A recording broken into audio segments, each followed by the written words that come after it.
Неисправните уреди за сопирање на автобусот и возењето над дозволената брзина се главните причини за несреќата кај ласкарци, поради што основното јавно обвинителство поведе постапка против 7 лица, кои се приведени во полициска станица. Меѓу приведените 7 лица се и сопственикот на компанијата Durmotours и возачот на автобусот.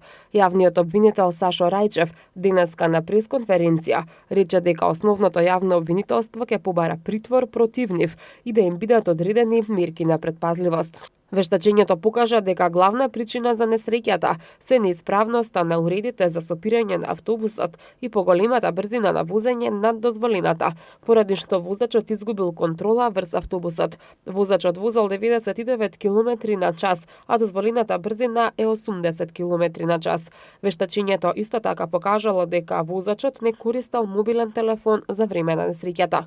Несреќата се случи на 13 февруари, кога автобусот на Durmotours со 51 патник излета од патот Тетово-Скопје и падна во провалија, откако ја проби заштитната ограда на автопатот. Во несреќата загинаа 15 лица, а 39 беа повредени.